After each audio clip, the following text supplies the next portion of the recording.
और चलिए ब्रेक के बाद एक बार फिर आपका स्वागत है। सीधे रुख करेंगे इस वक्त की बड़ी खबर की ओर, जहां हवाई सेवा को बेहतर करने की कवायद जो है वो तेज कर दी गई है। धामी सरकार ने रणनीति बनाने की शुरुआत जो है वो करती है। सीमांत और ग्रामीण पर्वतीय क्षेत्रों पर फोकस सबसे ज्यादा रहेगा।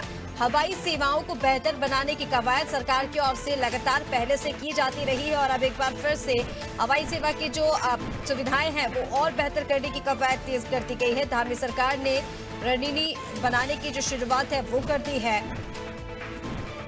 सीमांत और ग्रामीण पर्वतीय क्षेत्रों पर फोकस धामी सरकार का इसको लेकर रहने वाला है। और चलिए अपडेट इसी पर ले लेते हैं। अपडेट के लिए सोनू हमारे साथ लगातार बने हुए हैं। सोनू, क्या कुछ अपडेट है हवाई सेवाओं को लेकर? देखिए, इस पर काम पहले से भी किया जा रहा है और अब इसे और बेहतर बनाने की जो कवायद है वो तेज कर दी गई है। सरकार की ओर से रणनीति बनाने की शुरुआत हो गई है। अब देखिए, जल्द ही उत्तराखंड के मुख्यमंत्री पुष्कर सिंह धामी हवाई सेवाओं की मौजूदा स्थिति का अधिकारियों से अपडेट ले सकते हैं और मुख्यमंत्री की अध्यक्षता में हवाई सेवाओं की जो मौजूदा सूरत हाल है इस पर बैठक होगी। तो निश्चित तौर पर जो अधिकारी हैं वो अभी तक जो किए गए कार्य हैं उनका अपडेट देंगे, उनका प्रस्तुतिकरण करेंगे। सरकार लगातार ये फोकस कर रही है ऋषिका कि जो उत्तराखंड के ग्रामीण क्षेत्र हैं, जो उत्तराखंड के सीमांत क्षेत्र हैं, इनको कैसे हवाई कनेक्टिविटी से जोड़ा जाए और इन क्षेत्रों की हवाई कनेक्टिविटी कैसे और बेहतर हो सकती है। इसके लिए जहां पर आवश्यकता है हेलीपोर्ट की, वहां हेलीपोर्ट बनाए जा रहे हैं। जहां पर हेलीपैड की आवश्यकता, वहां हेलीपैड बनाए जा रहे हैं और एक स्थान को दूसरे स्थान से जोड़ा जा रहा है। और आप जानते ही हैं कि जब जब मुख्यमंत्री दिल्ली के दौरे पर होते हैं तो केंद्रीय नागरिक उड्डयन मंत्री से मुलाकात करते हैं और जहां पर केंद्र की अनुमति की, एनओसी की जरूरत होती है उसके लिए अनुरोध करते हैं।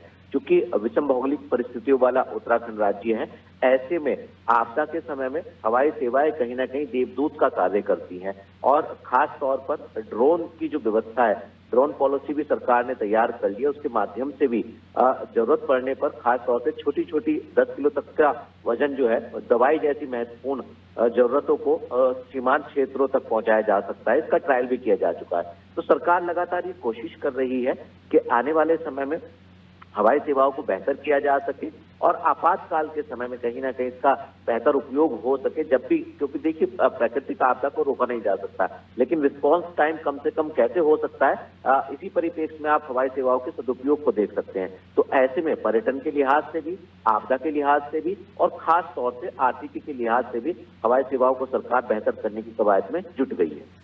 बिल्कुल सोनू, जिस तरह से आपने जानकारी दी कि कैसे रिस्पांस टाइम कम हो सकता है और कैसे हवाई सेवाओं को और बेहतर किया जा सकता है, सरकार इस पर लेकर लगातार प्रयास कर रही है। फिलहाल तमाम जानकारी साझा करने के लिए आपका बहुत शुक्रिया। तो हवाई सेवाओं को लेकर धामी सरकार एक बार फिर सख्त है। जहां सीमांत और ग्रामीण पर्वतीय क्षेत्रों पर फोकस सरकार का है, इन क्षेत्रों पर काम किया जाएगा कि कैसे कम से कम समय में हवाई सेवाएं उपलब्ध करा दी जाएं।